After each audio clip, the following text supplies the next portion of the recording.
And we're back. It's Tuesday, and it's time to talk about internet filters, guys. My wife just wrote an article. I posted it yesterday about filters, and it started to open a topic, but there's so much to talk about with this. I see posts from Covenant Eyes. I see posts from a lot of people talking about internet filters. Covenant Eyes is the only one that is like on the top of my mind right now, is the one filter that I see a lot with relation to porn. But you see VidAngel that's there filtering movies and stuff, and then you see things like other just sort of generic internet filters, and Safe Eyes I think is one, and we used K9, and we Google Safe Search, and K9 was one where we could go in and we could go into the router itself and set up settings that block certain websites, and that it would log certain things and whatnot, and it would just shut off all internet access without a password. Well, here's the trouble with internet filters. Essentially, and I'll tell you this straight up from my perspective as a man who was a pornography addict, through and through, would spend hours and hours at the computer binging on pornography, like letting all of that chemistry from my brain course through my body, hands shaking, cold, like just sucked in, right? And I was there for a long time. I'll tell you what internet filters did for me. Nothing. All they did was make me want to find a way around it. When I was jonesing for porn, an internet filter was only a speed bump. And maybe sometimes they help, but really in the long run, here's what happened. I would see an internet filter and then it would shame me. I still wanted porn, but it kept reiterating to me the fact that I was broken, the fact that I felt broken, the fact that I was doing something that was wrong, and it made me believe, oh, you're an addict. Oh yeah, you're a porn guy. Oh this, oh that. As soon as we started getting filters, I'd go click on something. Sometimes it was deliberate, other times not. Sometimes I'm just looking at something online and I click over and it's, oh, internet filter blocked. Enter your password for 15 minutes access. And I'd have to give the computer over to my wife, and she'd fill in the password and set it all. And even if it was something innocuous, and now most of the time it wasn't. I'm not saying it wasn't. Most of the time it wasn't. It stopped stuff from happening, so I just find ways around it later. But most of the time it wasn't a problem. Most of my time I was totally jonesing for it, but sometimes it was totally innocent.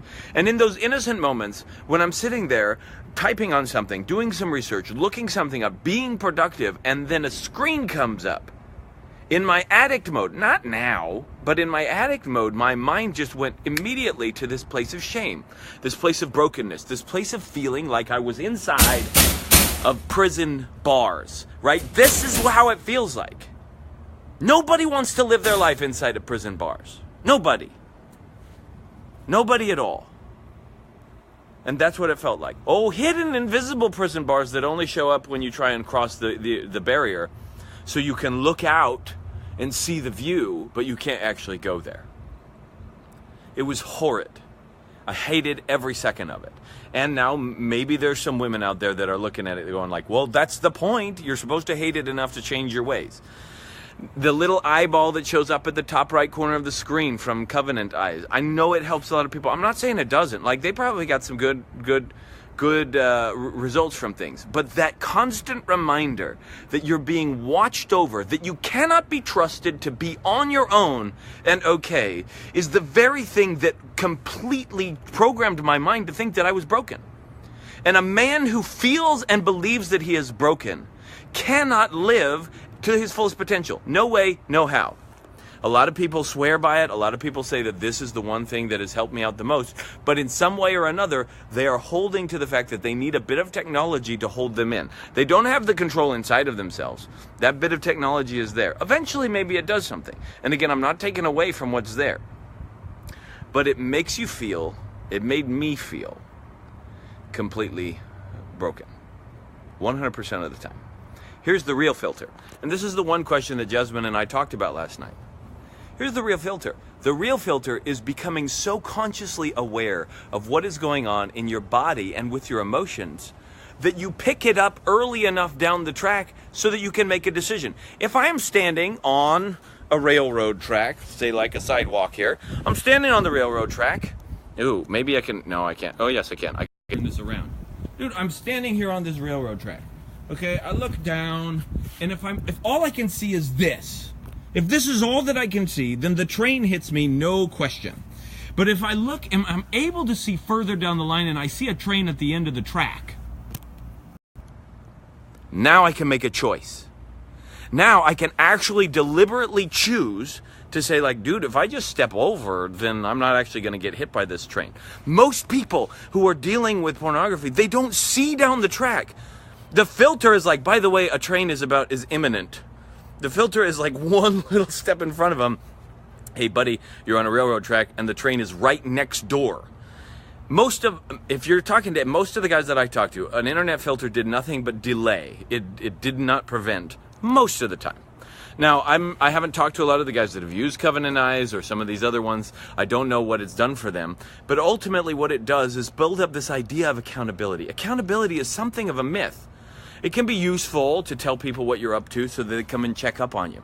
But accountability itself is a myth. It's me trying to get you to force me to do something that I don't have the will or desire to do completely on my own. And so I'm going to make myself accountable in these situations where you get all the information on your own willy-nilly and you can come back and ask me about it. Now, the consciousness and the awareness that the data provides is a really powerful tool. I don't want to take away from that. It's something that's very useful. But ultimately, it has to come from inside the person. And it comes from inside the person the moment that that person is able to look down the railroad track and see the darn train coming. I have to extend your consciousness from this right here all the way down the sidewalk until you can finally see something coming from across the street or down the way. And then you can make a decision about whether or not you're going to lock your front door, about whether or not you're going to like step off the tracks, about what you're going to do, about if there's other people in the way, like what. All of those decisions can only be made when you can see. And the real problem of a porn addict is that he can't see. And so he's driving down the road of his life in his Jeep, and his body comes in from the back seat, hits him over the head with a club, knocks him out, tosses him in the back, gets in the driver's seat, and goes joyriding across the countryside. And a person wakes up later going, what the heck happened to my car? Drunks, people do this all the time. They don't remember what happened when they were drunk. Why? Because their body took over.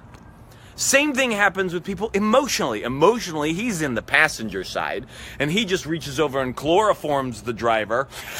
So you pass out, and he just grabs over and steers from the side car. Your foot's on the gas pedal, and he's like, we're going to be angry, we're going to be happy, we're going to be angry, we're going to be sad, we're going to be angry, we're going to be stupid, we're going to be giddy, we're going to be agreeable, we're going to be awesome, we're going to be pissed off, we're going to be whatever. Your emotions take over, and only later do you become conscious of it. We have to learn to look in those little, those little family mirrors inside of the car that have the like fisheye. You have to learn to look in those and see what's going on in the car. When are my emotions getting upset? When is my body about to take over? And only in that place can we start to make clear decisions, stay in control about where we're driving on the road to life. So ultimately, the greatest filter is your own consciousness, your own awareness. It's not a filter, it's an awareness. Stuff happens. Bodies are designed to like sex. That's how that works, right? The question is, when and where do you want to deploy that? Okay, bodies are designed, minds and stuff are designed to generate emotions and stuff. It happens all the time. The question is, when and where do you want to deploy those? What are you using them for in your life? Those are the very tools that you have to teach a man to deal with. So it's not just go and tell them that they did a bad thing. Go and like tell them that they did porn or they looked at porn. Go and tell them that that's a sin. No, that's not enough. If they continue to live their life the way that they live their life, minus porn, the porn will show back up or some other thing. Because they haven't changed ultimately their capacity to be conscious of what's really going on under the hood that drove them there in the first place. All right, rant done. Filters, I'm not saying filters are bad. They're nice, they're useful, especially if it's unintended and especially when kids are around. But ultimately, even with your kids, you've got to teach them awareness. Next time they're crying, we got to figure out when they started feeling bad, not just tell them to stop crying. And I do it. But we're changing things. So with you, now, here, where in your life are you filtering stuff? Where in your life are you relying on other things to prevent you from doing something that is compulsively happening? I don't mean porn necessarily. Some of you, that may be the case. What about television? What about Facebook or Pinterest or Twitter? right? Do you have reminders on your phone, things that you lock out on your phone in order to do it? Those are good, wonderful tools. They're super helpful in life. But ultimately what it comes down to is your own conscious awareness of your emotional and physical state. Because only then can you start to shift some things.